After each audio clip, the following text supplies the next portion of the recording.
In the plain of Dura outside Babylon, King Nebuchadnezzar built an image of gold, 90 feet high. It caught the sun and threw the light back so bright that men had to shield their eyes just to look at it. He gathered every satrap, prefect, governor, and judge in his kingdom, and gave them one command. The moment the music sounded, the horn, the pipe, and every instrument together, every person was to fall to the ground and worship the image of gold. Whoever refused would be thrown immediately into a blazing furnace. Among the officials serving that province were 3 young men who had grown up far from Babylon. Shadrach, Meshach, and Abednego had been taken from Jerusalem as boys. They had learned this empire's language and served faithfully in its courts, but never once bent their knees to its gods. When the music played, the entire plain dropped to the ground in a single motion. Hundreds of officials, faces in the dust, but 3 men remained standing. From where the king watched, they could not be missed. There were men in that crowd who had waited a long time for a reason to bring these 3 down. Now they had one. They went straight to the king with an accusation. The Hebrews you set over the province of Babylon do not serve your gods, and they will not bow to the image you have set up. The king's fury rose instantly. "Bring them to me," he said. Shadrach, Meshach, and Abednego were brought before the throne, dust still on their sandals from the plain.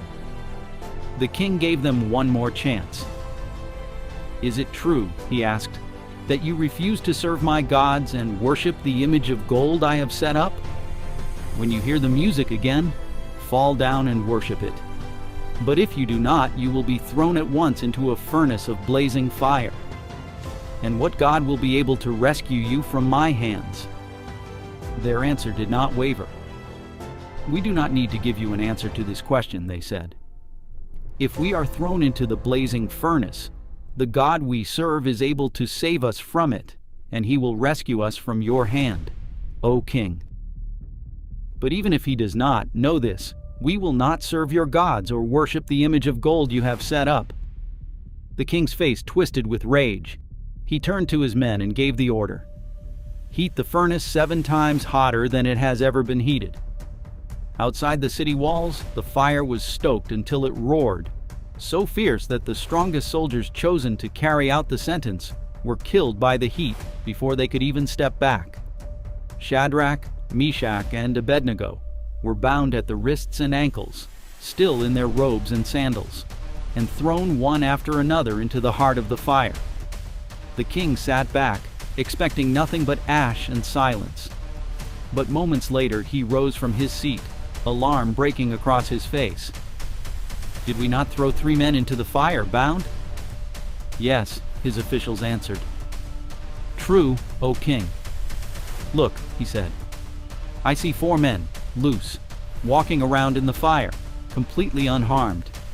And the 4th looks like a son of the gods. Inside that furnace, flames roaring on every side, the ropes that had bound them had already burned away. The fire that killed strong men from a distance could not so much as touch the hem of their robes." The king moved closer than anyone dared and called out, "Shadrach, Meshach, Abednego, servants of the Most High God, come out. Come here." The 3 men stepped into the open air. Satraps, governors, and officials gathered around them, and what they found silenced the crowd. The fire had no power over their bodies at all. Not a single hair on their heads was singed. Their robes were not scorched. There was no smell of smoke on them. The king turned to address everyone gathered. "Praised be the God of Shadrach, Meshach, and Abednego," he said, "who sent his angel and rescued his servants. They trusted in him, defied my command, and were willing to give up their lives rather than serve any god except their own." Then he issued a new decree for every people, nation, and language in his kingdom. Anyone who speaks against the God of Shadrach, Meshach, and Abednego will be cut into pieces, for no other god can save in this way. The 3 men were promoted in the province of Babylon that same day. not because they escaped the fire, but because they were willing to walk into it, believing their God was greater than the flame, and greater still, even if he chose not to put it out. They were sentenced to burn. They walked out without the smell of smoke on them. And the king who lit the fire to destroy them ended up bowing to the God who walked through it beside them.